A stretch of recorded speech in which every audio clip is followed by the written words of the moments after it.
olw'ogooto lwa waaka.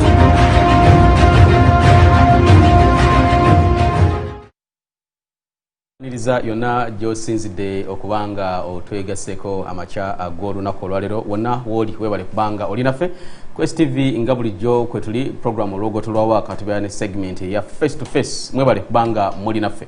Nze Haji Kazibwe Bashir Mbazira amakya ag'olunaku olwaleero ebbugumu mu by'obufuzi lyeyongera buli lwotemye eriiso and of course tugenda kuba twogera ebyo n'ebirala bingi nnyo okulaba nga tubikutuusako. Tusinzidde Kasozi Buziga ku kizimbe ekiyitibwa Sky Complex ogenda maaso n'okubanga tukuweereza bino byonna. Abali ku social media platforms zaffe mwebale kubanga mutugoberera wano n'emitalo amayinja. Thanks so much for being part of this great show. Face to face with Haji Kazibwe Bashir Mbazira. Mulidde ntandise okwogera Olungereza lwa nsonga nti olunaku olwaleero tugenda kubanga tutambula mu line kasavu kanyama okusobola okulabika nga tugusa ensonga zino nga bwe zitambula. Olunaku olwajjo developments nyingi ezalabiseewo wano mu ggwanga Uganda naddala ku nsonga z'ebyobufuzi. Yaliko omukulembeze w'ekibiina ky'ebyobufuzi ekisinga okubeera eky'amaanyi Forum for Democratic Change kano Dr. Kiza Besigye Warren Smith Kifefe yakutamye n'abowinga out n'agamba sigenda kubanga nzija mu lwokaano lw'ebyobufuzi kandeke abalala babeerenga batambuza ensonga zezimwezo. Wano newalala wetugenda okubanga okutunulira ebibiina by'obufuzi ebyenjawulo nga bwe byetegese NRM olwaleero balonda abakulembeze baabwe ab'okuntiko Central Executive Committee, National Unity Platform gye bali batalaga bitundu ebitali bimu, Democratic Party balaunchinze abantu be bagenda okubanga batambula nabo mu constituencies ez'enjawulo okubakwatira bendera. Alliance for National Transformation ekikulembera omukulu Mugisha Muntu nabo gye bali batalaga wano ne wali. Kibiina ekimu ku ebyo ebyali eby'amaanyi ng'ensi ebitya Uganda People's Congress, UPC, everywhere UPC, in Akokoro UPC and everywhere UPC. We are glad to be hosting the party president and member of parliament representing the people of Lira Municipality, Jimmy James Akena, son to former Ugandan President Dr. Apollo Milton Obote, and we are glad to be hosting you, Mr. President. Thank you very much. I'm glad to be here on STV. Yes. So far, how are you doing? How is your other term? Because I understand you've just gotten another term as party president.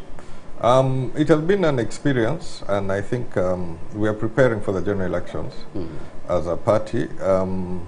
I noticed in your introduction you've touched on some of the key elements affecting political parties across the board.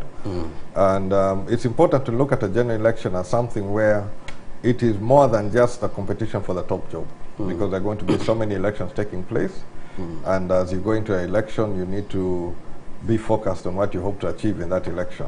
So as UPC, we are preparing to participate effectively in the 2021 election, even though it is going to be under circumstances which are completely strange because of Corona. The scientific campaigns, as it is being called, it is something which is challenging. It is difficult when you're interacting with voters and supporters to try and maintain social distance and the like. So it is going to be a strange campaign, but we're going to do our level best as a political party.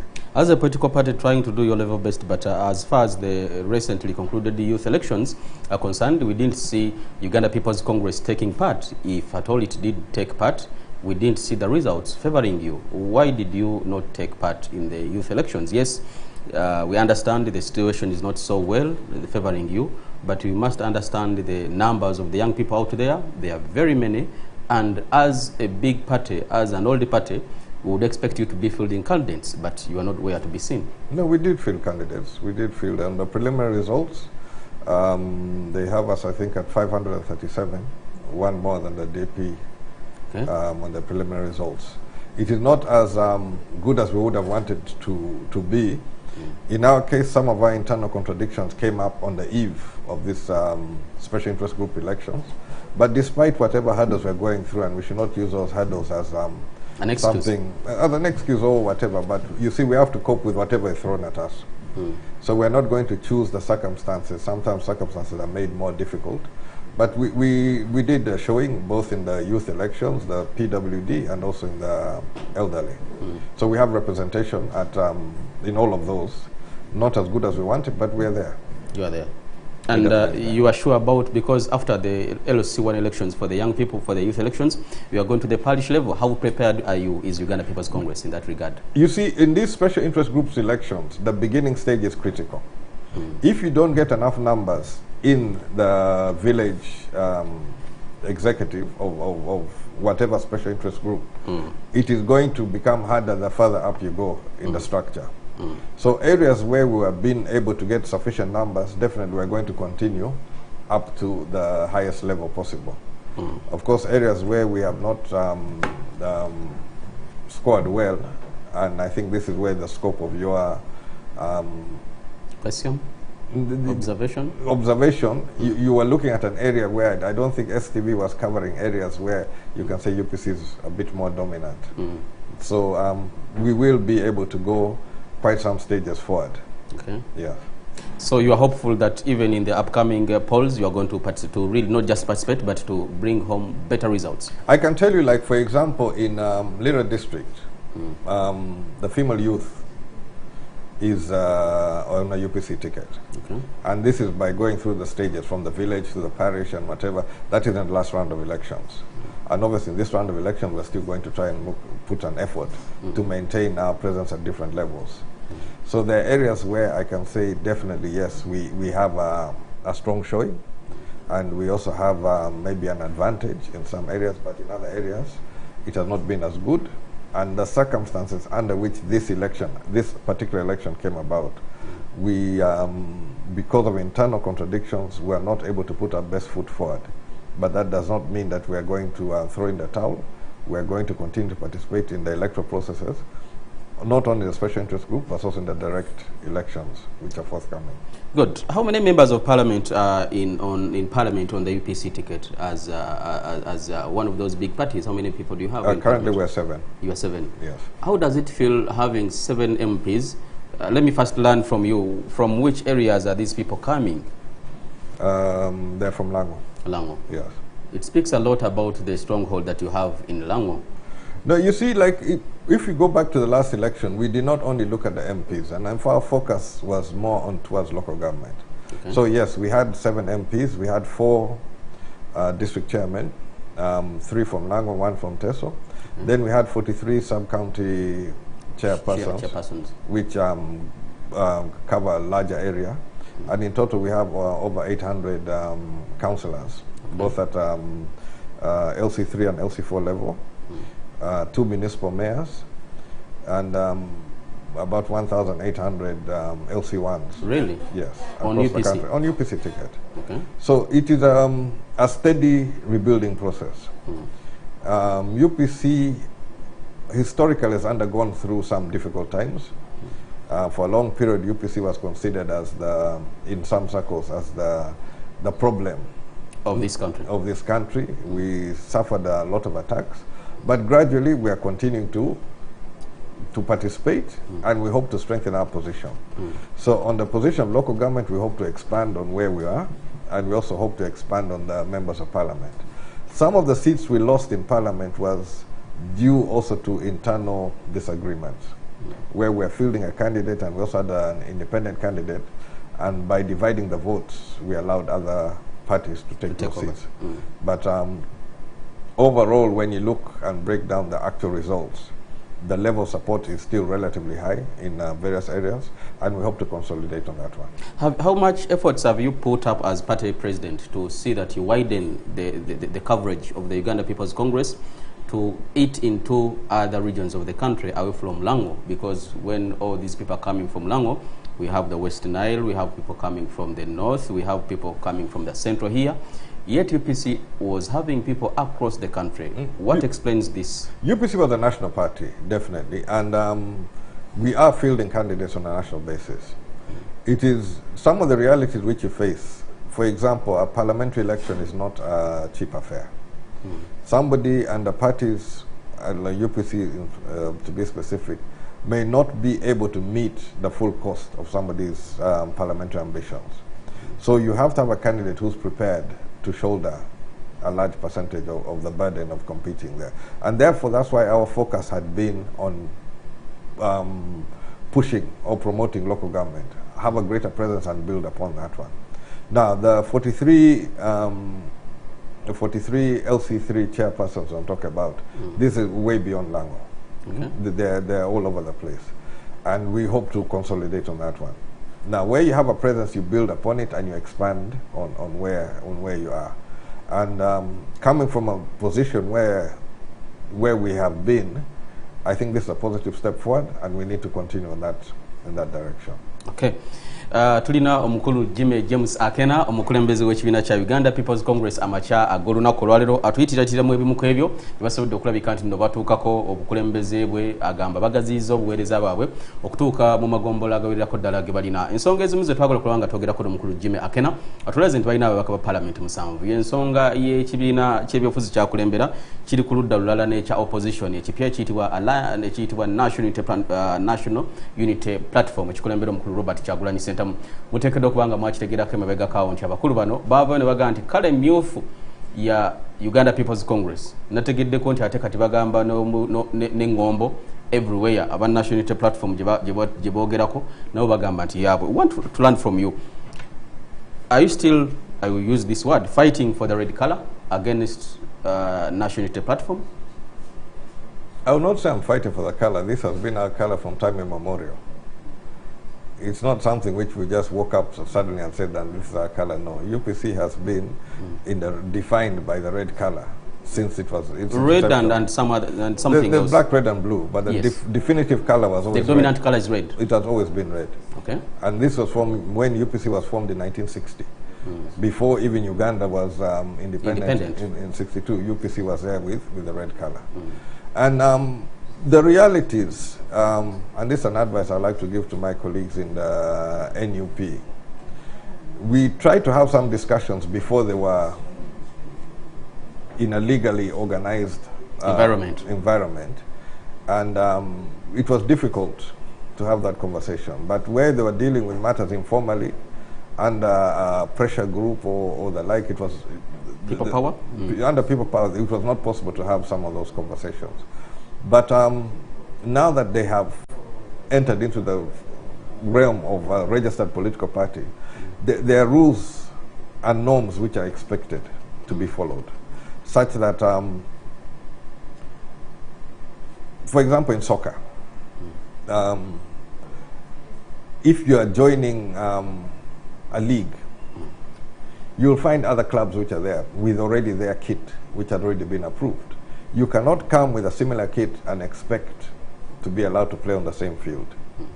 And that is why you find in many of these major teams, because there are limited number of colors, there's a home kit and away kit, where you, whatever. But in this particular case, NUP has joined the political race and has found UPC already there with the red.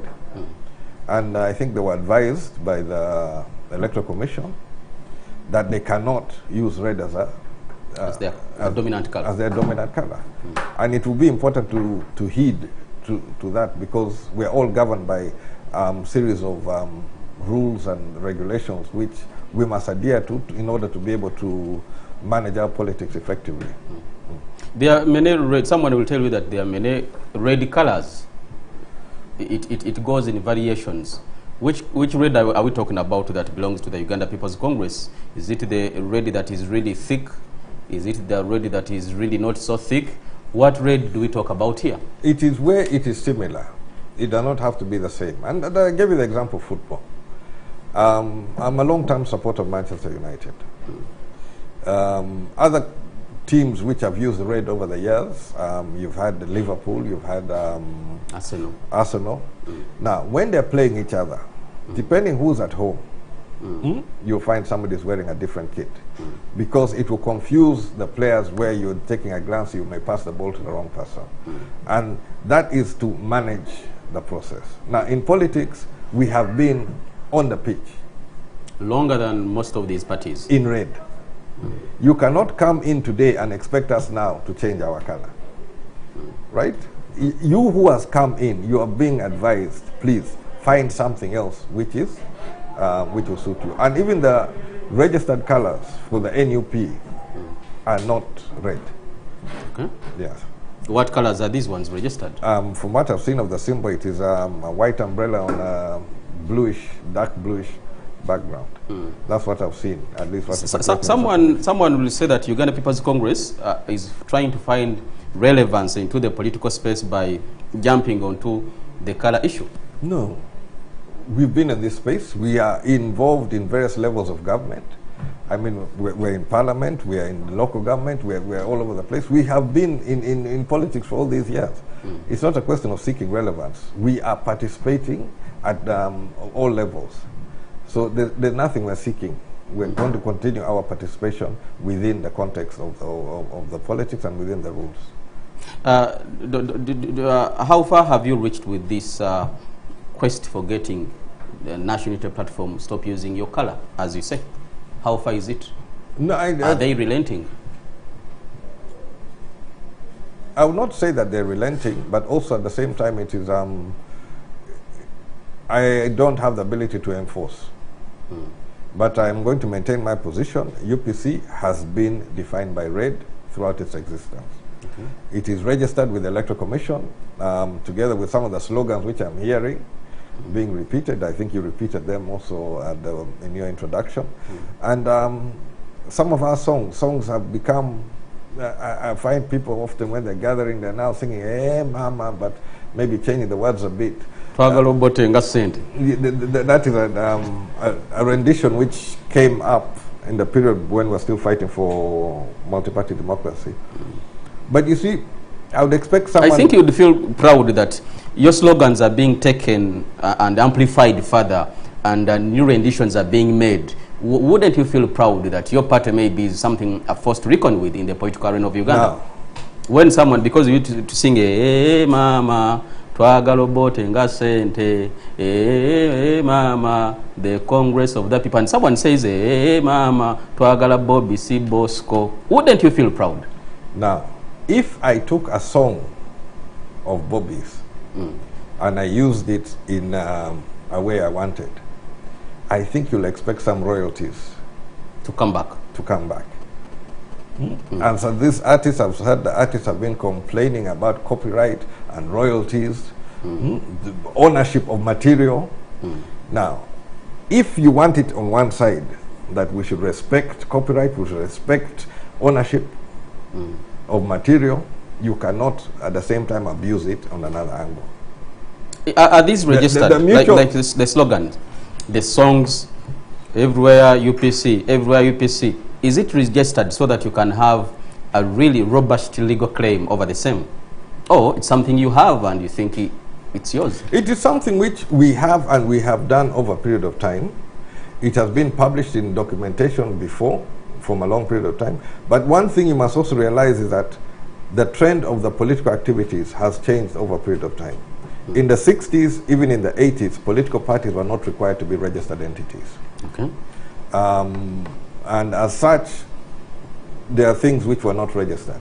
From 2005, UPC was registered, and UPC submitted its all the materials, which included our red. So, if the custodian of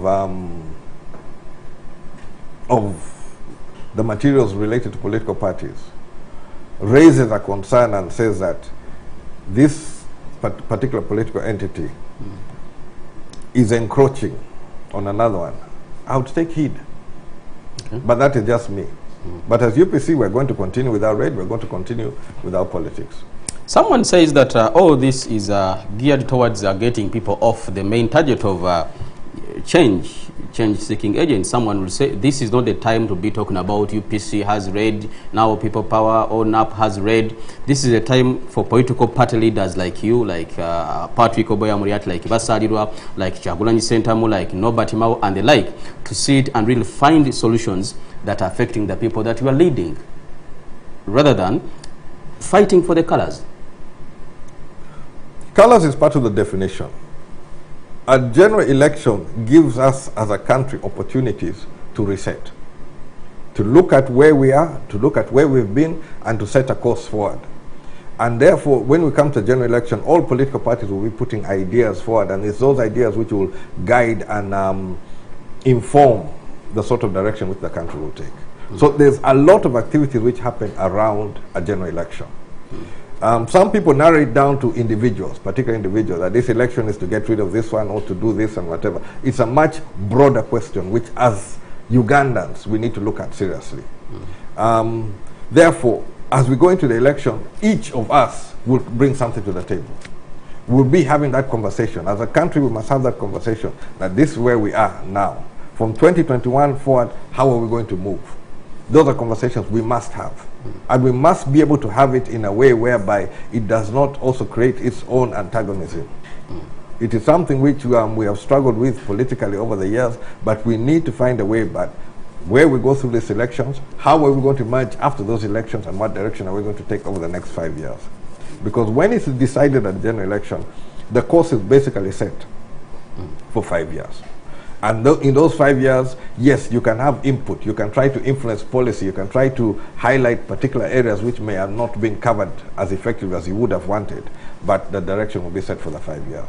But if you narrow it to, we're trying to get rid of one entity, or we're basically us versus them, I think it is broader than that. And all those concerns must come out in the general election. Of course, the elections are meant to either entrench the existing government in power further or to get rid of it. But you sound to be saying different.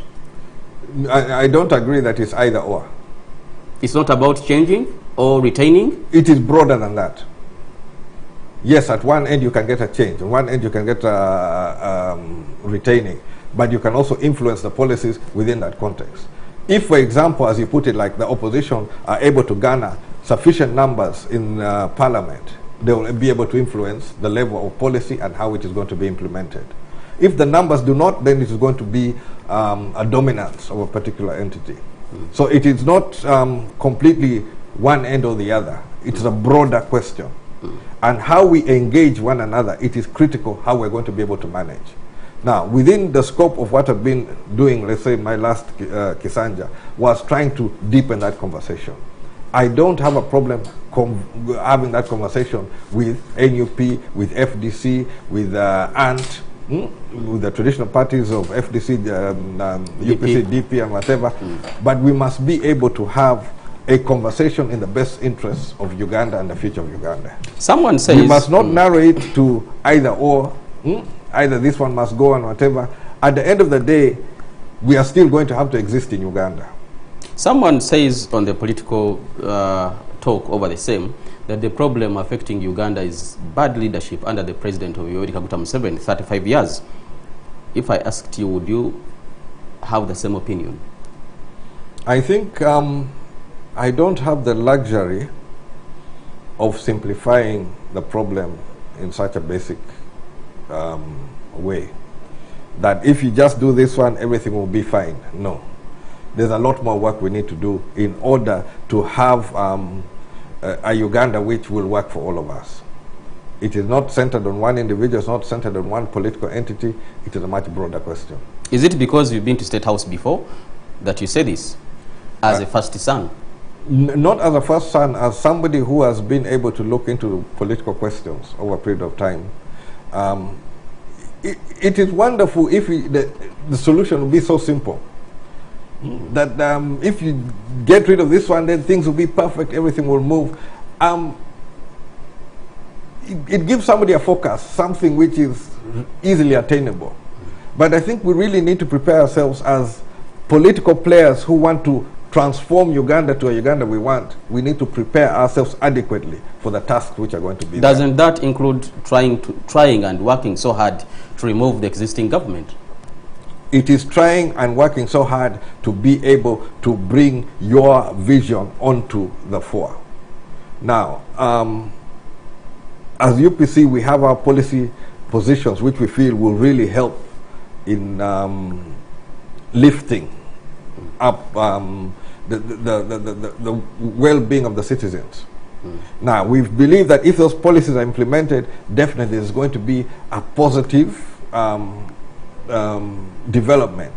People will be able to enjoy the fruits of their labor. They'll be able to maintain their lives in a decent way, be able to educate their children, be able to handle matters which are critical. That is, we believe as UPC, that if we embark on this path, it will be done.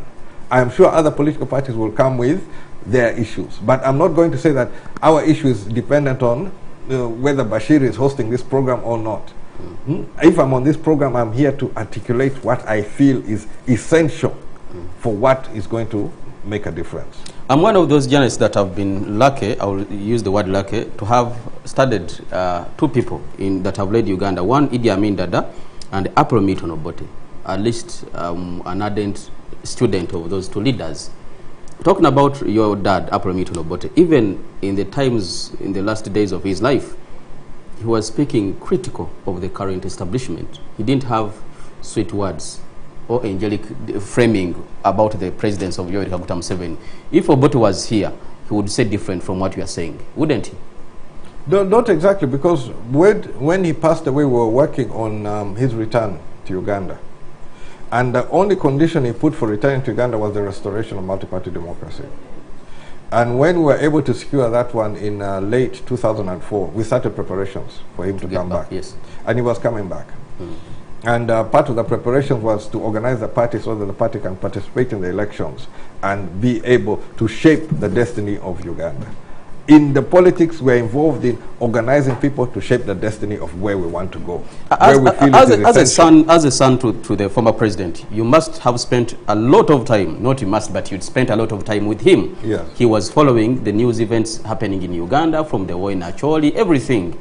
He made several interviews, not several, but the few interviews he made, especially with Andrew Mwenda and the like.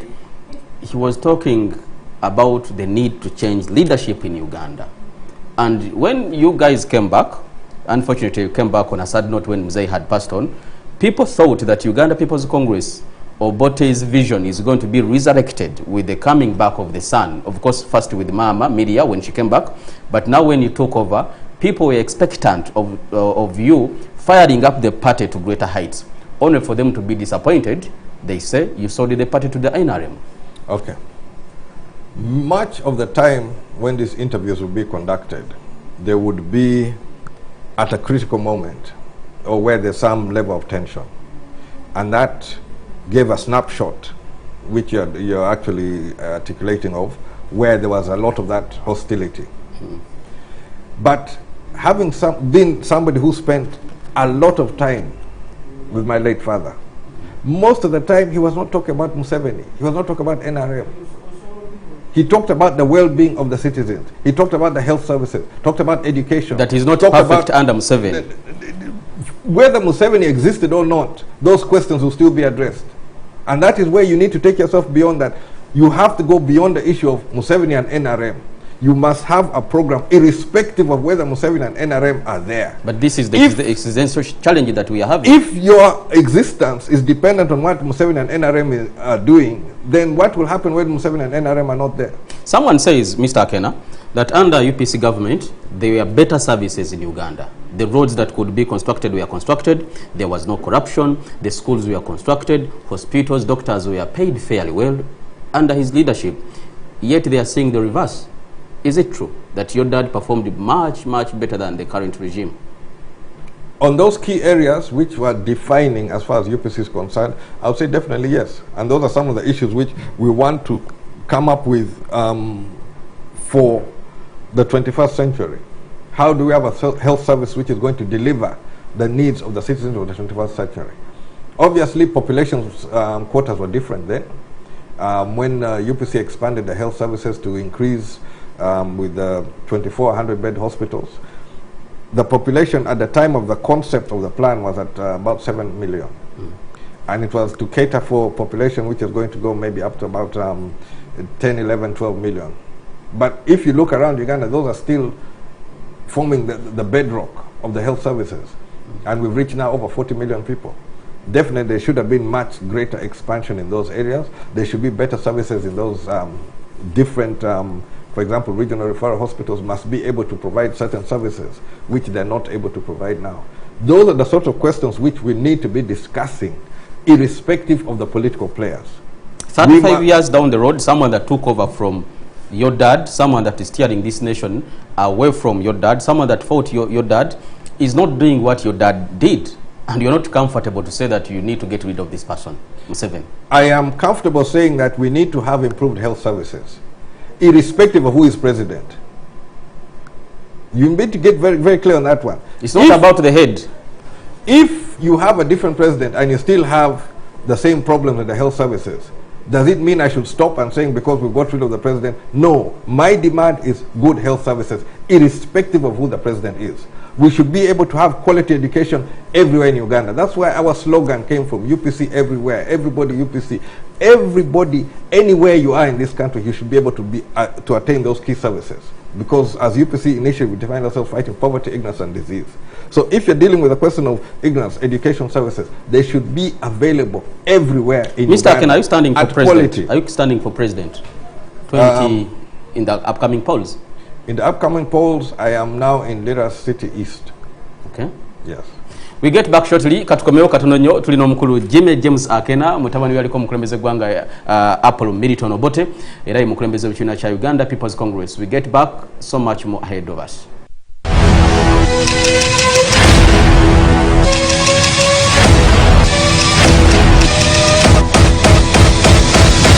Olwogoto lwa waaka.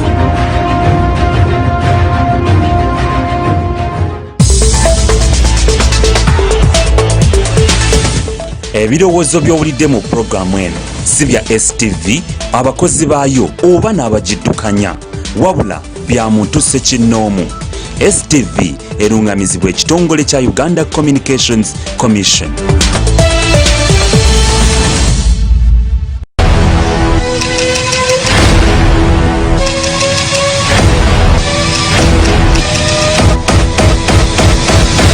Olwogoto lwa waaka.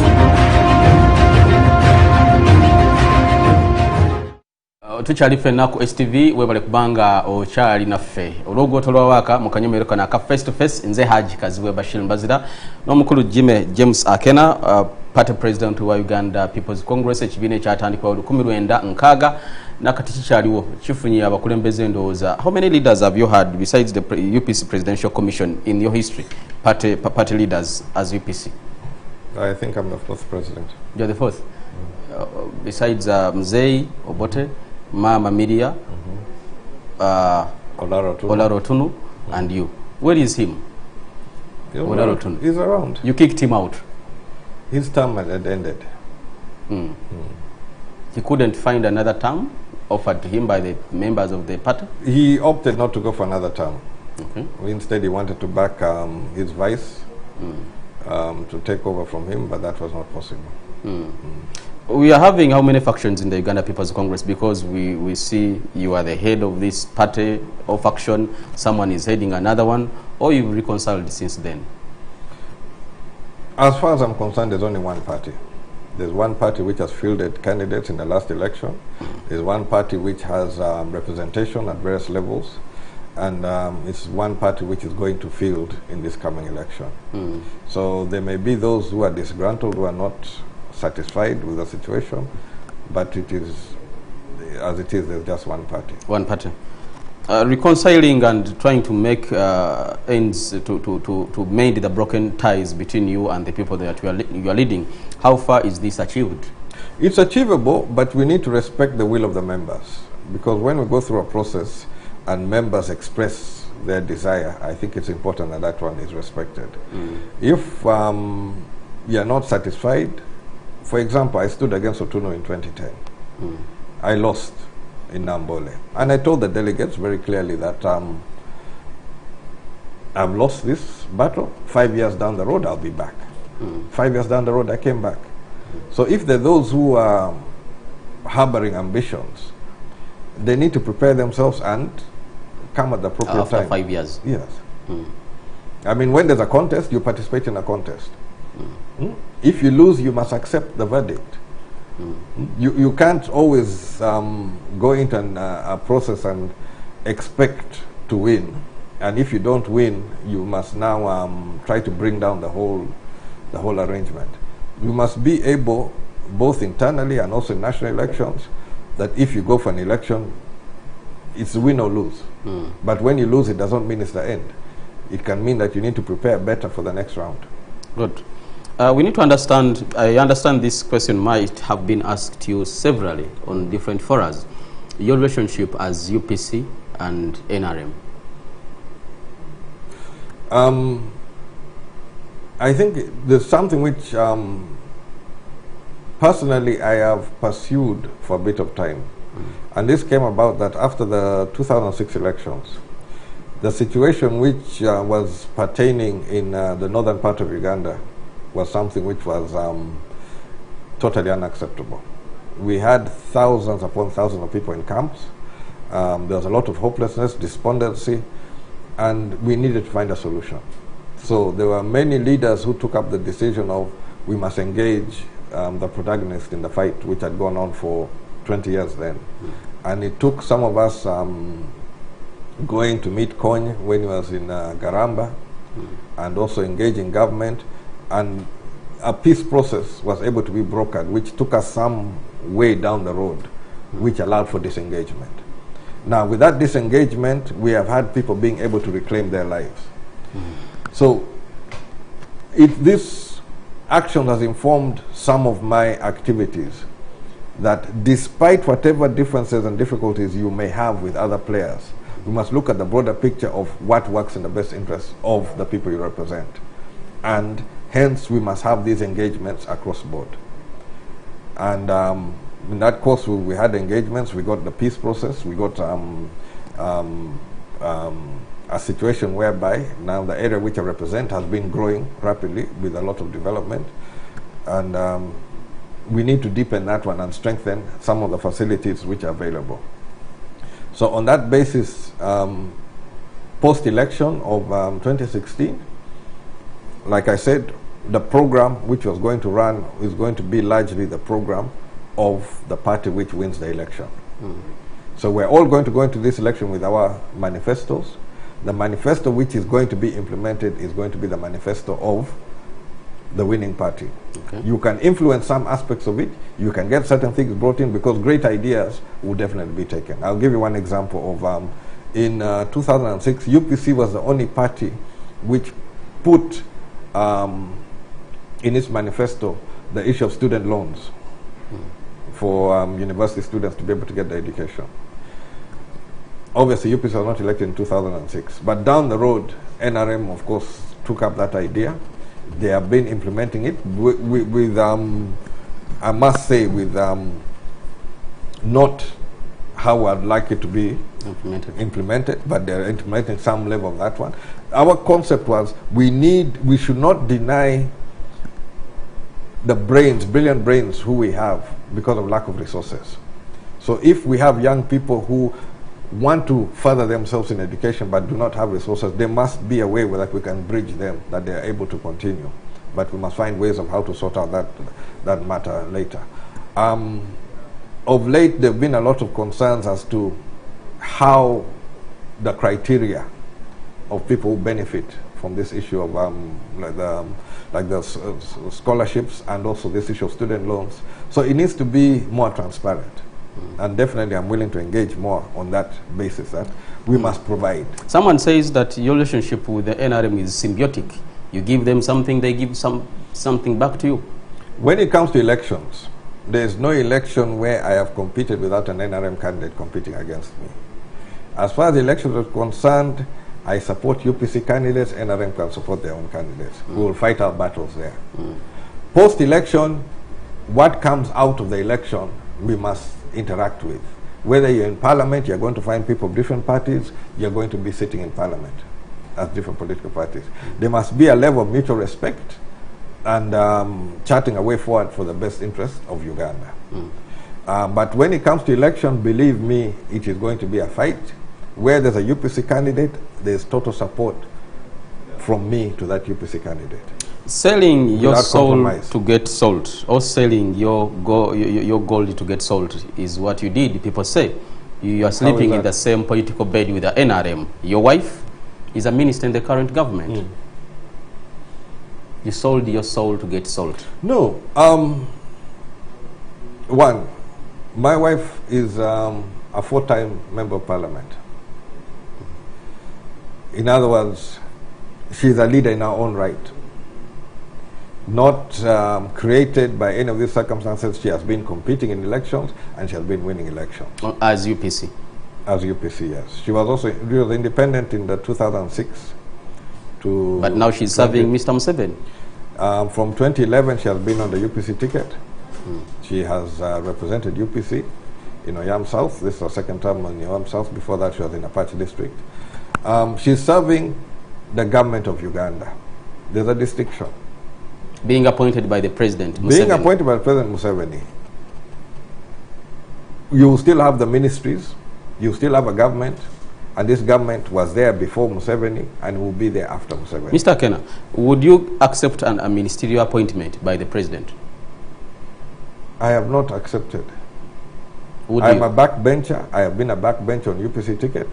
I can have interactions. I can try to see how best we can solve some of the issues. But I need to take you back to where... Let's first finish this. Would you accept an appointment? I need to take you back. I said I'm not accepted. I'm talking about... If I wanted an appointment, or maybe I would have lobbied, but that's not the issue. The big issue which we must be dealing with is how we're going to move Uganda forward. Is it okay for your wife to serve as a minister in Mr. Museveni's government? We discussed it as a party. We discussed it as an executive, and we approved that they can go ahead and take up the appointment. This was after the 2016 elections. It was brought forward, we discussed it, and it was approved. If President Museveni appointed you today in the cabinet, what would be your take? Today, that sort of thing is not happening. We're going into a general election. And a general election... He has the powers to do that. I'm telling you, we're going into a general election. And in the general election, we're pushing particular points. We're putting particular issues of where we want to see Uganda going forward. And it is unfortunate that we want to reduce issues of Museveni as if Museveni is omnipotent. Yes, he's heading a government which has been there for quite a long period of time. But what we're dealing with, the questions which we have to deal with, are questions of the future of Uganda. If you go into an election and your focus is only on Museveni, you may miss the big picture. Isn't he the target? It's a target for some people. My target is for how we're going to get Uganda to move. If we're going to move together with all players, it is a different question. But Uganda has to move in a direction whereby we're going to be able to capture and bring together all the energies of the country. Don't you find his overstay in power an issue to work on? It is an issue, but it's an issue for election. It's an issue which you must sort out in election. But if it is your sole focus, you're going to lose the big picture. Uganda is bigger than Museveni. Isn't he shielding? Isn't he covering the big picture we are looking at? Isn't he overshadowing all the opportunities people would be getting? Now that is where you have narrowed your vision. If that is your sole focus, I wish you luck. Because if your only focus is to deal with the question of Museveni, you are going to miss out on all of these other aspects which come forward during the general election. Let's learn about the problems of Uganda, Mr. Akena, from you. Museveni is not the problem. No. What are the problems affecting us as a nation? There are many problems affecting us. One of the issues which is coming to the core now, which I see a lot of agitation coming about, is the jobs opportunities, employment opportunities for the young people are not matching the people who are coming out of institution or whatever. There's not enough to absorb them into and also to channel their interest. There is a mismatch, as far as I can see, between the rural economy and the urban setup, and also the overall development. We are not developing in a way which will be sustainable. Those are key questions which need to be addressed. We have had, as UPC, programs which have been tested, which helped raise the standard of rural economy, and is centered largely around the cooperatives. I'm sure if you speak to people of the older generation, they'll tell you how the cooperatives helped alleviate poverty in very many homes. Those are elements which I would want to see as we come into a general election, those matters discussed and sorted out. We need to have what I'd call a manpower development policy, in that where we're taking people into training, we are projecting the sort of skills and knowledge which is required for a modern economy, such that those who are going into high institutions of learning now, what are the projections of what we need in 5 years to be competitive on a global scale? Those are issues which we must be able to look at dispassionately, despite the politics, despite whatever angers or whatever history you have. If you get caught in the history and you get caught in a fight, you may fail to see that what I keep mentioning, look at the bigger picture. We have to address those issues. And there's no country which I have lived in, and I've lived in many places, being in exile and going all over the place, which is as blessed as Uganda as far as natural resources is concerned. Uganda has a potential to really influence the sub-region and beyond on many aspects, and aspects like especially food security. In the region, we should be in the forefront. We should be way ahead. So the ideas which we need to put on the table, the ideas which we need to discuss soberly. But you're not going to have that conversation if the whole issue is that you're pointing out that so-and-so is the wrong person. Jimmy Akena is the one who's wrong. Jimmy Akena has sold whatever. Let's look at the key issues which we must address as a country. That is what an election gives us an opportunity to have that conversation, to have that reset, and to be able to have some of those things brought forward. So that is why often you have presidential debates to try and bring up these issues. But even at whatever level, as a political party, in an election period, you're putting forward these ideas. You are either trying, you want to be the one to implement. Now, even if you cannot be the one to implement, you must be trying to influence the policies which are going to take place. And that's what's going to happen in this election. After the election, you're not, my own thinking, you're not going to wish away any political entity. Right? After the 2016 election, 2021 election, NRM is going to exist. Right? FDC is going to exist. UPC is going to exist. DP is going to exist. ANT is going to exist. NUP is going to exist. And other various political whatever. The exact proportions are going to be determined by the election. I don't think it's about existing. It's about succeeding and being successful in what they're doing, because there might be a party or in the political spectrum. It's not about existing. It's about delivering, isn't it? Now, in the election, you're going to have a mandate whether you have been able to convince the electorate that you're the right person to deliver on the vision which you have put forward. And at the end of the day, there will have to be some level of a shared vision which will guide us. Sharing the vision, would you sit in the same room with the different political heads on the opposition to forge ways through which you confront a single presidential candidate against the president, say, of Museveni? Now, as a student of maths, you need to be in a position to garner 50+1. Okay. If you don't have 50+1, whatever formulation you do, it will not work. Whatever formulation. If it's less than 50+1, it will not work. The formulation must be that what you bring together is more than 50%. Okay. In the past, what we have had together as opposition has not mounted to 50%. Okay. And if it did, there'll be a rerun.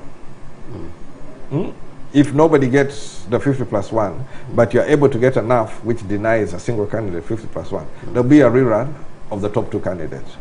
So, by the constitutional mechanism, that issue is actually solved. The area where we run into difficulty is fielding multiple candidates at like a parliamentary level. Where you field multiple candidates at parliamentary level, you reduce your numbers. And hence you have a supermajority in parliament. Now, in parliament, one of the big issues which we dealt with was the age limit. Where at the time of where that age limit was brought, opposition needed 1/3 to block it. We didn't have the 1/3. All the opposition put together did not make 1/3. Don't you think it's a wake-up call for you guys to start working together? Imagine Lango under UPC, Central under DP, National you raise that issue. You raise the other parties. You raise the issue at presidential. Presidential, in some ways, it is easier, but it doesn't solve the problem. Now, and the issue at parliamentary is where the difficulty comes about. And to have that conversation and to really be able to say that, how do you come up with a formula that has eluded, despite the best interests. I was involved when it was, I can say, when it was IPFC. I was in the background. In 96. Yes. IPC. In 2006, in the run-up, yes, thereabout, yes. It was basically after the elections. Yes. Right? And when TDA came, what I saw of the formula, I saw this formula could not work. You are preempting my question that was coming up. People say that Uganda People's Congress is not easy to work with, the opposition, because in all those formulations, UPC has been evidently silent and not supportive of the forces of change to unite, to change. TDA. IPFC? IPFC was 96. Yes. Paul Kaunga Semogerere. And then UPC didn't support? That was under your dad's presence. Yes. Even when he was in exile. They are talking about UPC under your leadership. No, I'm talking about these formula. Formula, again, it doesn't matter who is leading at that time. But the leader is very important. The vision of the leader. If the formula is workable, right, it can work. Where it is limited. Now, in the issue of IPFC, there were concerns which my late father raised. And it was proved to be correct with time. That the issues which he raised, which were not able to be addressed, proved his position to be correct. Now, as we moved along, we've had these different formulas, and if I feel personally that this formula is not working, why should I pretend or try to deceive people that this formula is actually going to work? As we stand in the run-up to the 2021 polls, is the environment ripe for the opposition to unite against Mr. Museveni? Could you unite? Is the environment sobering up enough? I have had interactions with my brother Mao. He had come up with what he was calling a special purpose vehicle. It has seems to have fallen on the wayside. So at this moment, there does not look any promising alignment on that basis. You cannot get united?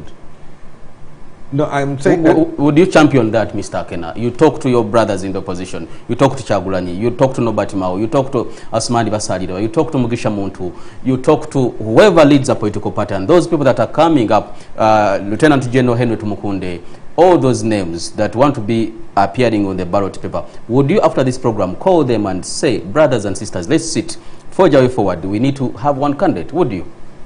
I have told you, if your formula or if your support does not equal 50+1, it will not work. And the issue of presidential, if you do have the numbers which will deny President Museveni the 50+1, it will force a rerun, which will have only 2 candidates in the rerun. And when you have only 2 candidates in the rerun, that is something where it is either or. But it's this deception which... I'm worried you are not answering my question, Mr. No, because you're not understanding where I'm coming from. If you don't have 50% of the presidential vote... When do you get them? After entering the voting process. I'm talking about calling your leaders. You sit on a round table to see that you get one candidate. The candidate... Now, if... Let me just say for mathematical purposes. If I could stand there and I say I control 10% of the presidential vote... Chagulanyi says he controls so much and whatever, and all those things added together come more than...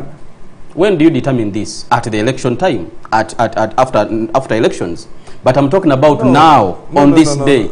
You call these people, you sit. No, even when you do opinion polls and the like, those things come up. If that number is not there, whatever permutations which you do is not going to change the outcome. You can't call these people? No, I interact with them. But talking about uniting. You see, you're pushing a formula which is not workable. And you're accusing me that I am not in favor of that formula, but I don't see if the formula is working. If the formula will work, yes, we'll look at it seriously. But there's no formula which I have heard which is workable. So we are going in the polls. Mr. Jim Akena from the UPC, we're aware that even when you guys stand as opposition, Mr. Museveni is going to bounce back. There's a high probability that that can happen. Go into this election, there's a high probability that Mr. Museveni can win. Mr. Akena, who are you working for? I'm working for UPC. What does UPC stand for? The people. When I say this one, it is not that I am giving a biased opinion. The opinion polls, the 35 years. Recently we had the special interest group elections, which you even brought in your preamble. The returns on the special interest groups. Because of various factors, NRM is far ahead of all other players combined. What kind of news is that to you? No, now your formula is if you combine, if we had bigger numbers and you combine, that is when your formula is workable. You believe in the opinion polls? No, not necessarily, but because that's where you're benching and rooting your argument. Opinion polls give you an idea. Whether you don't agree with it, there's something which you can garner from it. Right? There's some information which you can garner from it. It gives you an idea of where certain things are, where certain perspectives are. Whether you agree with the end outcome or the figures, there's something which can be got from it. So it is not a complete waste of thing that opinion poll, you ignore it totally. You can look into it and whatever. You gave me the example of the special interest groups. Right? Now, combine all of the special interest groups, whether you look at the youth, PWD or elderly. When you combine the opposition, I think we are less than 10%. NRM got 79%, so Yes. the opposition got 21%. No, there's independent there as well. The independents, not opposition. The Okay. independent was the biggest portion. Okay. That's what I'm saying, we're less than 10% as opposition. Now, whatever permutation you got of that, it is not going to exceed the 79%. Do we really need to go into these polls when we know the winner eventually? Does it make sense? And that is Okay, why you say we are going to the polls, but certainly chances are high Museveni is going to win. Do we really need to waste taxpayers' money, to waste our energies and resources, trying to flog a dead horse? Now, in the general election, Museveni is not the only, or maybe in your case, the only thing in the general election is the presidency. Everything else is irrelevant. Primary? No, I mean representation. We need to be able to get quality people to represent the citizens at different levels. In parliament, you want a parliament which is going to be vibrant, which is going to be able to bring forward the issues which people are going through. Under the stewardship of someone under his name who is bent on not nurturing and developing institutions, do you think the parliament can work? Are you proud of the parliament you are sitting in today? No, but I am going to continue to try and advocate for the needs of my people and for what I feel will be best for the people. So I am, my message to all political players is that we must take the parliamentary election seriously. We must take the local government election seriously. And the presidential, done deal?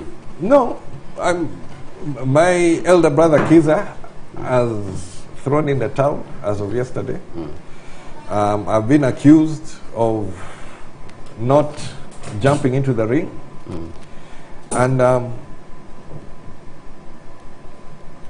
it is a question of where is it best to focus your energies.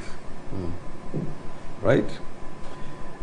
I feel I can help galvanize the party at parliamentary, local government level to strengthen our Who are you leaving the position. presidency for, Mr. Akena? Your father has been a president twice. Who are you leaving the presidency for? Now, my father was a president twice in a political system which did not field presidents. No, In in 1980 there were polls. There were polls, there were Which of parliamentary course polls. UPC There were won with parliamentary questions. polls. There were parliamentary polls. Yes, that saw We him practiced being elected president. parliamentary democracy. So it's the party with the most number of members of parliament which forms the government. Yes. So what I'm pointing out here is that he was not on the ballot paper as president. But he was in office as president. He was in office as president because UPC got the most parliamentary seats in the 1980 elections. I am still focused towards strengthening our base. Now, who are you leaving Both the at presidency parliament- for? Who are you leaving the presidency for, Mr. Akena? Because you don't seem to have energies and minds and resources targeting the presidency, and you're not comfortable talking to your fellow leaders of opposition to unite under one person. Now, you are giving up on the presidency. Bashir, you are pushing a formula which is not working. There was a lot of time spent, my predecessor, Olaro Tuno, spent a lot of time in his presidency. Under the trying to revolutionary create, leadership of His Excellency President what General we're Yoweri calling the Museveni. democracy-seeking groups to come up with something. They did come up in the end with TDA. TDA had its challenges. A lot of its challenges. I didn't think TDA was the way to go. And surely, in the after the 2016 election, TDA disappeared. Completely disappeared. So, if you're looking for a formula, I'm being honest with you, I have not yet seen that formula. The best attempt which had been done was what I said Mao was trying to get this special purpose vehicle. But it did not take root. But again, the mathematics. In a presidential system which is 50+1, if these component parts do not reach 50%, believe me,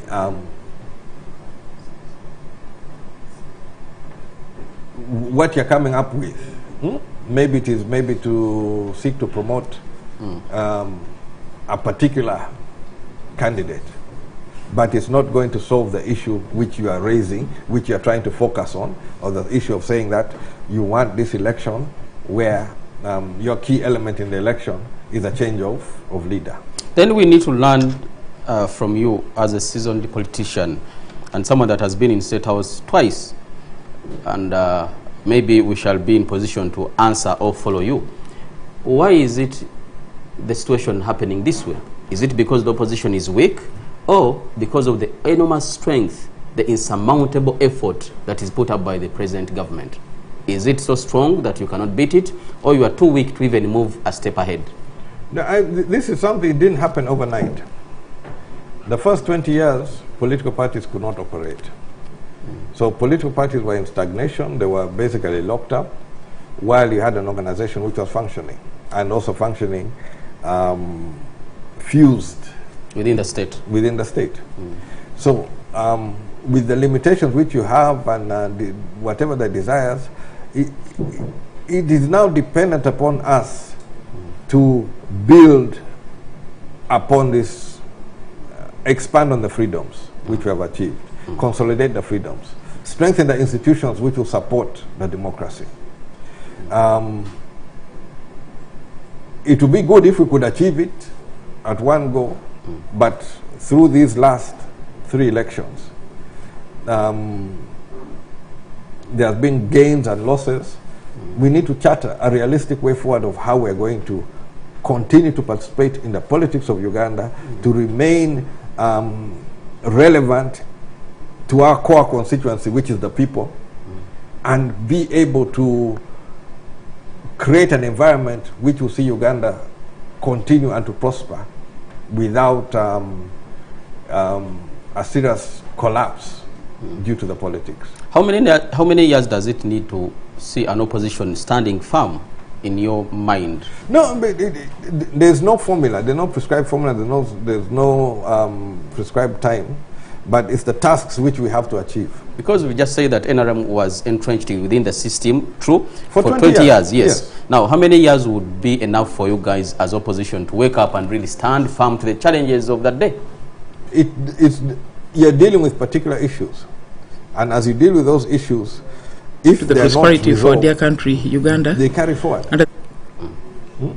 There are issues which we've tried to discuss of institutionalizing the political parties.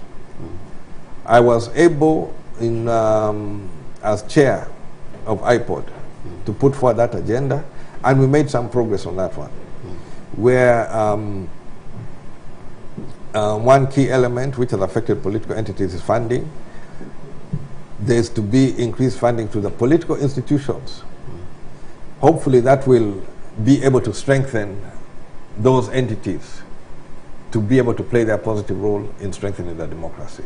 Wow, yomukulu Jime James Akena mukwano gwange alina fe Quest TV tuchagenda maso ne program logo tulwawaka face to face ne Jime James Akena omukulembeze w'ekibiina kya Uganda People's Congress atuyitiramu ku bimu ku ebyo byetaagibwa bonga abuludo oluvuganya government okulabikano batwala obukulembeze n'ensonga endala nnyinyo tugenda kwatumulamu and of course tudda n'omukulu Jime Akena abali ku social media mwe bali kubanga muli naffe tuli ku STV. It's happening right here.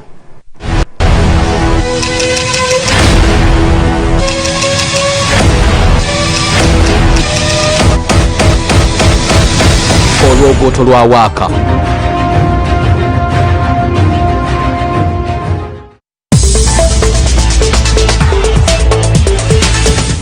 ebirowoozo by'owulidde mu pulogulaamu eno si bya STV abakozi baayo oba n'abagiddukanya wabula bya muntu ssekinnoomu. STV erungamizibwa ekitongole kya Uganda Communications Commission. Dear countrymen and women, members of the NRM fraternity, I am Maritrala Rebecca Kadaga, Speaker of the Parliament of Uganda. I also occupy the position of the second National Vice Chairperson, NRM female. I strongly believe in the NRM ideology, which is anchored on the strong pillars of nationalism, patriotism, Pan-Africanism, and socio-economic transformation. These have been and remain my guiding principles as a leader, the woman standing out to contribute to the prosperity of our dear country, Uganda, under the revolutionary leadership of His Excellency President General Yoweri Museveni. I seek your support for re-election to the post of second National Vice Chairperson of the NRM, a seat reserved for the female, in the forthcoming Central Executive Committee elections for sustainability of the great NRM transformational agenda. Dear countrymen and women, members of the NRM fraternity, I am Maritrala Rebecca Kadaga, Speaker of the Parliament of Uganda. I also occupy the position of the second National Vice Chairperson, NRM female. I strongly believe in the NRM ideology, which is anchored on the strong pillars of nationalism, patriotism, Pan-Africanism, and socio-economic transformation. These have been and remain my guiding principles as a leader, the woman standing out to contribute to the prosperity of our dear country, Uganda, under the revolutionary leadership of His Excellency President General Yoweri Museveni. I seek your support for re-election to the post of second National Vice Chairperson of the NRM, a seat reserved for the female, in the forthcoming Central Executive Committee elections for sustainability of the great NRM transformational agenda. Dear countrymen and women, members of the NRM fraternity, I am Maritrala Rebecca Kadaga, Speaker of the Parliament of Uganda. I also occupy the position of the second National Vice Chairperson, NRM female. I strongly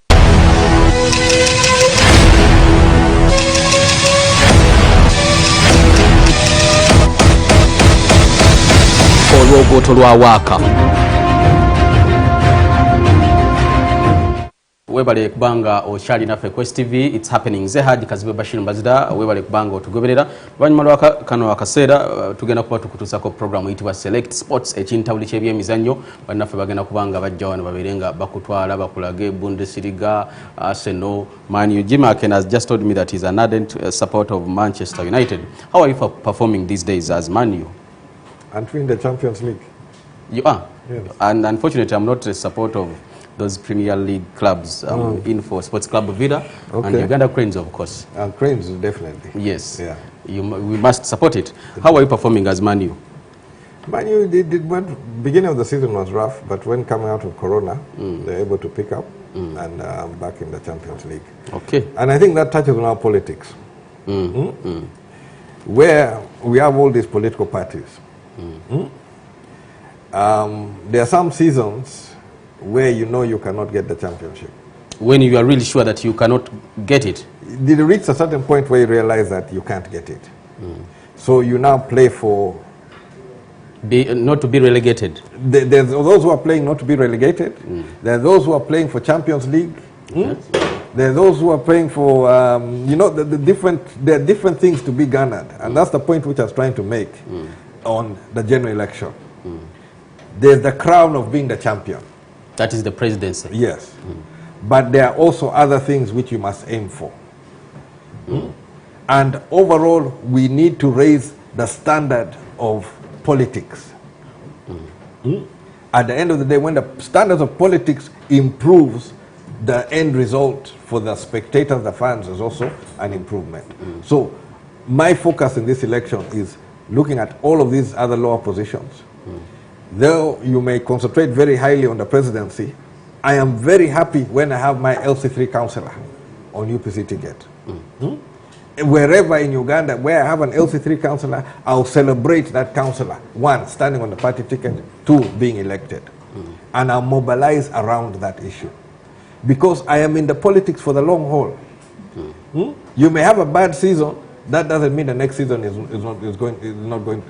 can be better. But we are going to continue in the politics and going to continue playing a role in the development of Uganda. Mr. Museveni seems to have painted this big picture in your mind, UPC and you as the leader, that is unbeatable, unchallengeable, unwinnable, unboggable in the polls, and you seem to be moving with it. No, I have this situation, okay, like you asked, I currently have 7 members of parliament. I expect to increase substantially. But there are now, I think, is it 353 constituencies, plus 100 and, I think about 146 districts.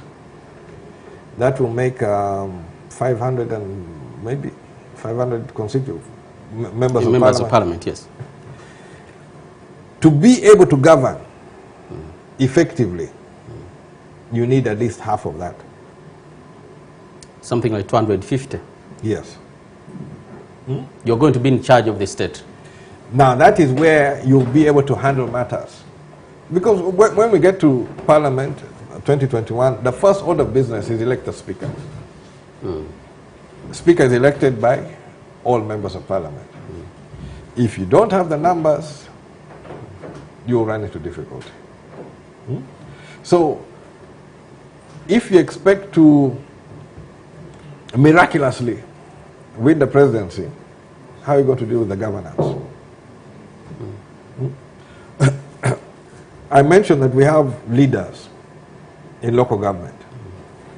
There's one local government where we are the chair, but we are also the minority. In the council? In the council. Yet the chairperson is yours? The chairperson is UPC. But majority of the councillors are not UPC. That's a challenge. Now, that chair has to find ways of governing as a minority leader.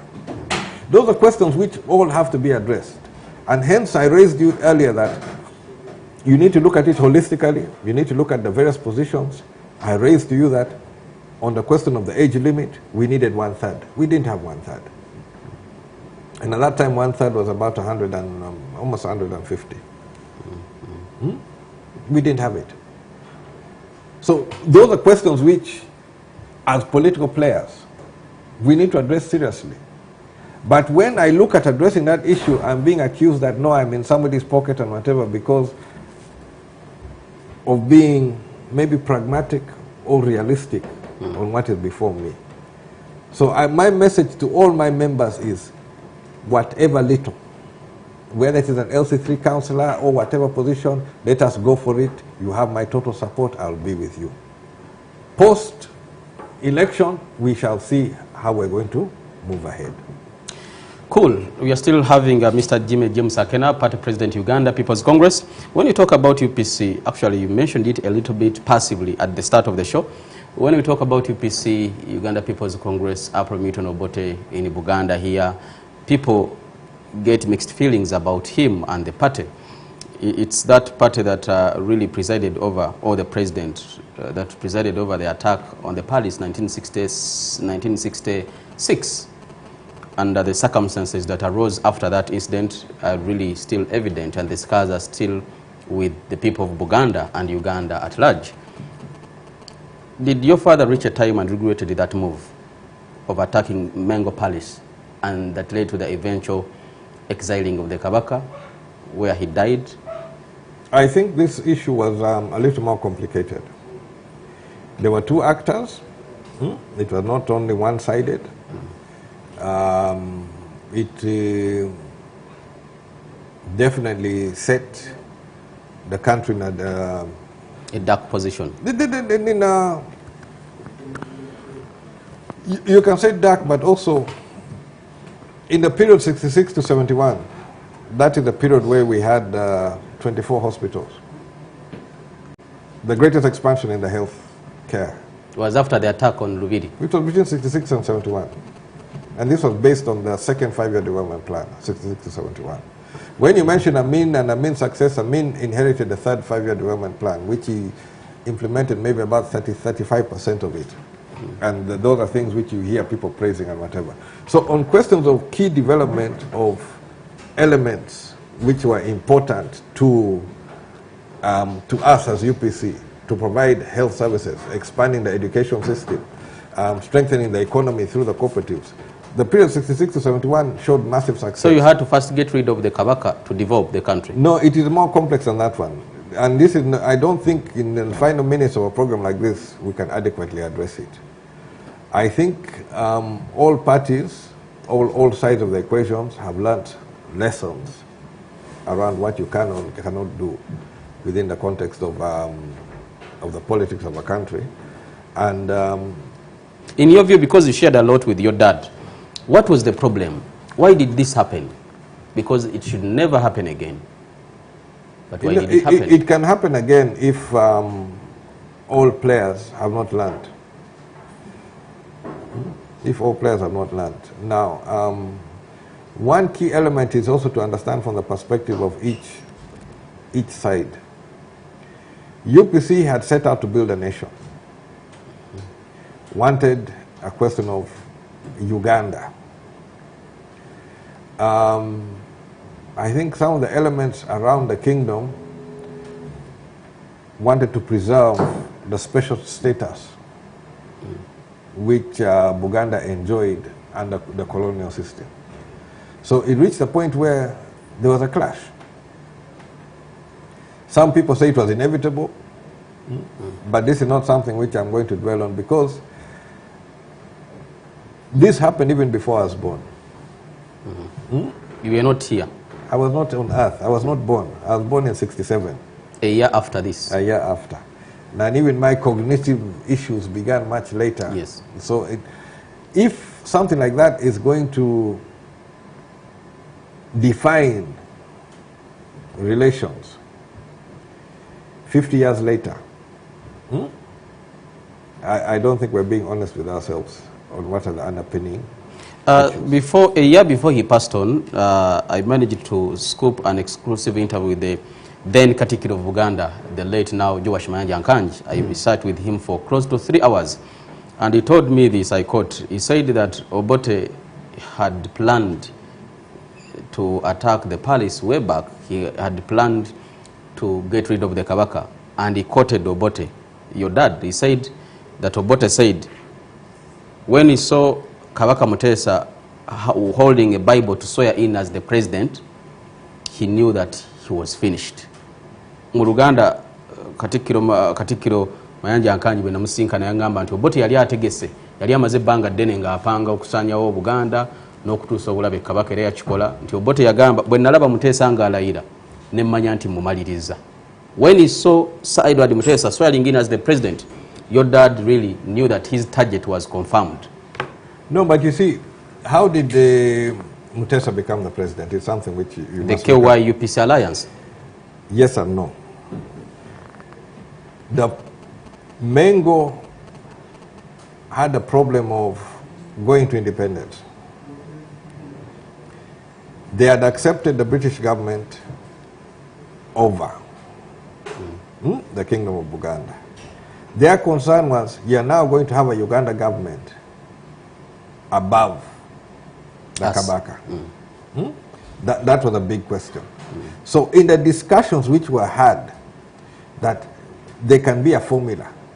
So the formula which was worked out was, we will have a titular president, which will be the Kabaka.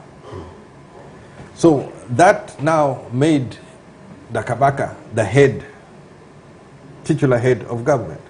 Because even after independence, the Queen remained head of state of Uganda. True. Until 1963, when we amended the constitution, removed the Queen and put the position for titular president. Even in UPC, there were disagreements. Many UPCs were saying, no, why should we put Kabaka Mutesa as president? So there had to be discussions within UPC on that basis. But this was to cure the concern which had been raised from Mengo. So to now say that Obote knew that it was finished, but this is to accommodate the concerns of Mengo, I think here we're stretching the realities around it. There was a problem which was faced, a formula came up. The extent of the formula, it's difficult to know. In politics is fluid. You cannot tell me you know exactly what's going to happen in January. Of course not. Right? Now, this issue, coming up with that formula, was brought up before 1963. Because in 1963 was when the constitution was amended to allow for the position of president. Then the clash happens in 66. So it's like saying that people are scheming here now, and then now in 2030 is when the plan is going to be hatched. That level of scheming and whatever, it is not realistic. Your dad was really smart. He was smart, yes, but now you're attributing so much and trying to put ill motive on him. He tried to accommodate the situation. He tried to do his part. In accommodating that one, there were other challenges which developed along the way. And not all of those can be put on my dad. Your dad, when he came back in 1980, I have audio recordings of him. Like I told you, I'm an ardent student of Apollo Milton Obote and Idi Amin Dada. Of all the leaders that have led Uganda, I really take a lot of interest in understanding their styles because they are unique in a way. One of the audio recordings that I have in my archive, Apollo Milton Obote, on coming back from exile, he talked about DP. There was one party that used to have green and something else. I'm quoting him. Then he reaches a point talking about Buganda. You people thought you are going to be powerful. There was this one, you are lying so much with this K-A-B-A-K. I even can't pronounce it. So he could not even pronounce the name Kabaka. That shows a deep-rooted negative feeling about him. I have the audio recordings. He could not pronounce the name Kabaka. K-A-B-A-K. Yes. Now, when you're doing politics... That must have been when you're doing really politics... deep. No, when you're doing politics, where's the depth from? Politics there's a bit of humor and that sort of thing where you're trying to make your point. Surely, if we take everybody's... what you say in your politics, then years later somebody's analyzing and say, Bashir had a hatred for this group of people. No. Now, where you say that hatred, okay, where it comes to the hospitals, the 24 hospitals, how many were in Buganda? 5. You can tell me. 5.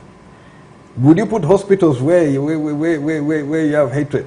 The expansion of the schools, most of the schools were expanded were in Central. Because it was his master plan to take over Uganda for eternity after getting rid of the Kabaka. So if I am to take over by giving you quality health services, by giving you quality education, by expanding the cooperatives which gave people wealth, and then you say I hate you, surely...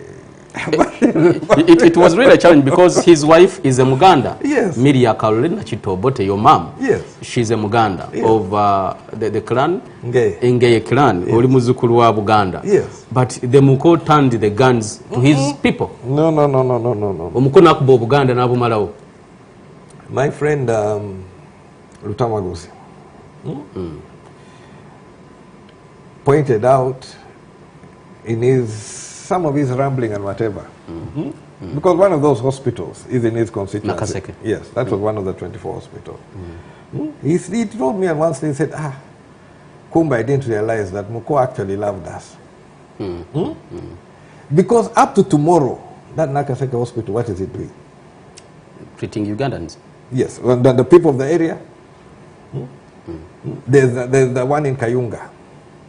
There's this one in Lugazi.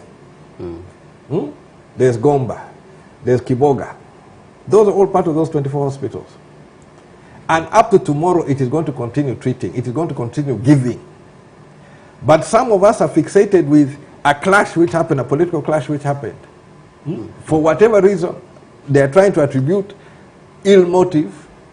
I can tell you, to be honest, my father on this issue of scheming negatively and issues of violence, history can prove he was an amateur.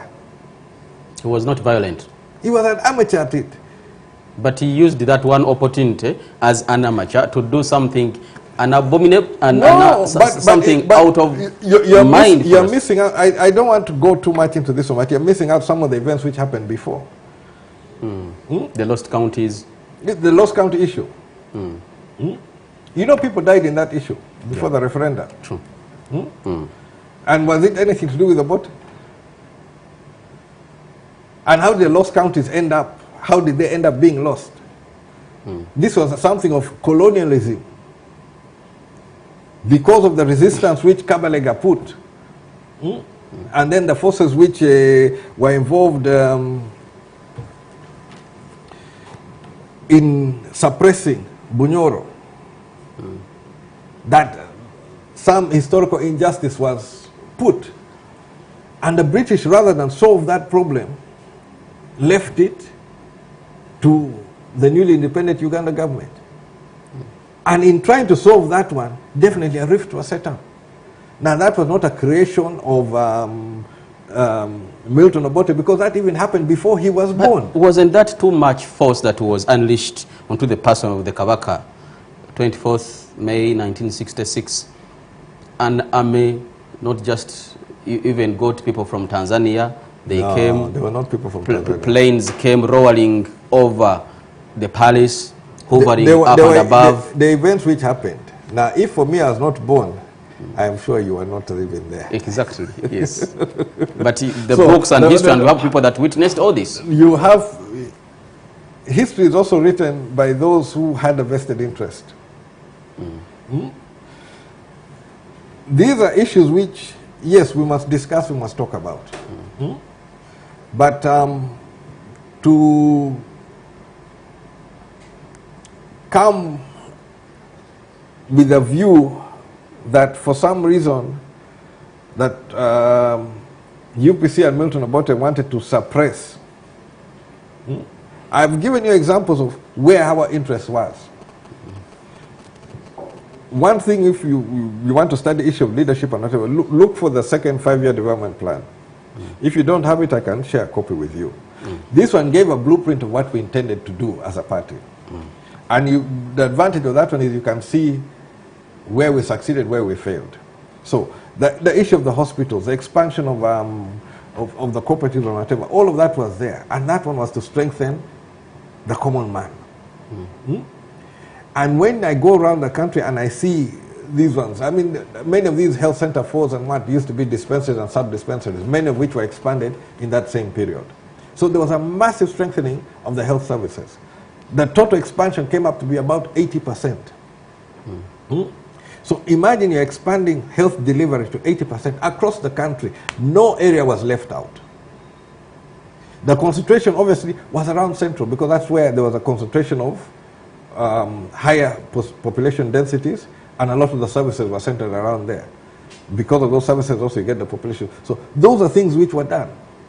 And given an opportunity, tomorrow we're going to do the same, if not more. But it's the issue of providing the proper health services, providing proper skills and education for people to be able to empower themselves, and also providing the means where somebody can earn a living.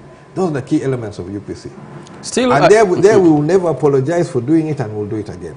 Still, there was one powerful minister in your father's government, the late Abukacha Mamayanja. I remember he told me about how he took your dad at Bamunanika Palace. They went together, and your dad was putting on the traditional Ganda wear, a kanzu. Ayambale kanzu, he took him to Bamunanika Palace. And that was the starting point of the friendship, the loyalty, the brotherhood that saw us having the UPC-KY alliance. That was good at the start. I'm wondering if you could get a Kacha Mamayanja today and they took you to Lubiri to meet the Kabaka, to talk to him, ngo mwana wa Buganda, because wetabasobola kwegana mama wo mchala wangeye, but I've not seen you going to Mengo to meet the Kabaka or the Katikiro. I've been. I've not seen you. I've been. Unless you want me to do it as a ritual. Okay. Every now and then you want me to do it. You've gone there? I've gone. I've met the Kabaka. I was also during one of these celebrations. Okay. I went, I was taken. I have been You've talked to him? Yes, I've been in the opening of the Luchiko. Okay. There's even a photo which came up where the current Katikiro, at that time was not the Katikiro. Charles Peter Maiga. Yes, was helping me having the council properly. Okay. There's a picture which came up, but I've been. It's part of my heritage. It's not something I can run away from. And whatever, I am part and parcel. So you are enjoying a cordial relationship with Buganda? It is part of me. How is Mama? It's okay. She's okay. Obviously, with her age, we have to be concerned with this corona. Yes. She's in that bracket of the vulnerable people. So she's around, she's at home, but we try in Kololo? In Kololo, yes. Okay. We try to restrict contacts. Contacts. I wanted an interview with her. Now you just said that you are restrictive. No, we can try and use technology. Zoom. Maybe Zoom or something where we set it up on that side. All right. And then you'll be able to talk to her. Thank you so much for finding time, Mr. Jimmy Akena, the party president of Uganda People's Congress, first son. Lwaki tewepikira entebe y'obwa president eno n'okikwatamu one time and we see you in State House? We are getting there. How was life in State House? As a first son, tata bamukubira salute now and then, people are coming, and as young boys you are running up and down. How was it? It's difficult to say because I was born there. But that first period, 67, then 71, stuff happens. Stuff happens. So the memories actually begin where things started going wrong. Then 81 to 85, much of the time I was at school, but school outside of Uganda. Okay. So 85, the coup happened when I was about 17. So I am more familiar with exile than presidency. I've spent 29 years as a refugee. So I understand the issue of refugee, I understand the issue of living outside of your own country, and it's not something I wish on anybody. Good.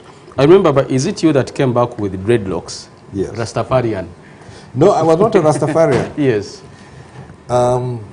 In the Bible, there's a book of Numbers, which talks about a vow of a Nazarite. The most famous Nazarite in the Bible was Samson. Samson also had his long hair, where his strength was. Now, I made a vow of a Nazarite when the 1995 Constitution came into place. Because I felt that the 1995 Constitution took away my fundamental right to belong to a political party, to participate in politics on a party of my choice. Something which the 67 Constitution of UPC never did. People will talk about it and whatever, but I can challenge anyone today, tomorrow, and but whenever. He did abrogate it. No, you're talking of 62. Oh, yes. Then he came and back then with 67, word for word, on the Bill of Rights, chapter 3, is the same as 62. The Bill of Rights is word for word, which is the rights, the fundamental rights. Now, in the 1995 Constitution, Article 269 took away those rights.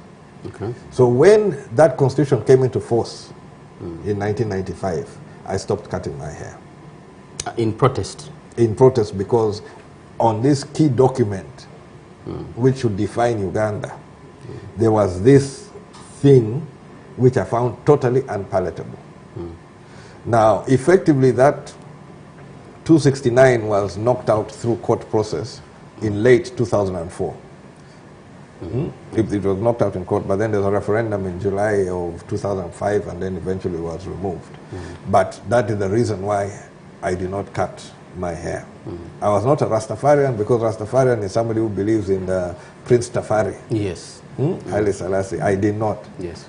This was a I am a protest Christian. I'm a Christian who believes in Jesus Christ. But when this thing came, I stopped cutting my hair. Okay. And after my father passed, because of our Nazarite, you're not supposed to come into contact with a dead body. I had to cut my hair, but also the reason why I had grown my hair had also taken its course. I was able to cut my hair. Thank you so much. The very last one. How many siblings are you, the Obotes? And where are these people? I have 3 brothers. Okay. 2 older, 1 younger. Okay. Akaki, where is Akaki? Akaki works in Sudan. I know in Somalia now, but he's around at the moment. Okay. Is the older or younger? He's the eldest. Okay. Then there's Ngena, who is in Nairobi. Okay. He's a preacher. And of course there's me and there's a younger brother. Okay. Thank you so much. Mukuru James Akena mutabani yali omukulembeze gwanga Uganda. Tubadde nakadde kawanvu nnyo okwogera ku byobufuzi ebiriwo tuteko mu byafaayo. That was really insightful. Toyanziza. Thank you so much. Abantu abo basibule sebo. Bakojjabo bakulaba. I wish you all the best. Bakojjabo sebo yogera mu Luganda. Ye Jim Akena tunasinkana mulundi oguddako akuume. Tudda mu byamizannyo Select Sports ekintabuli ky'ebyemizannyo ku STV.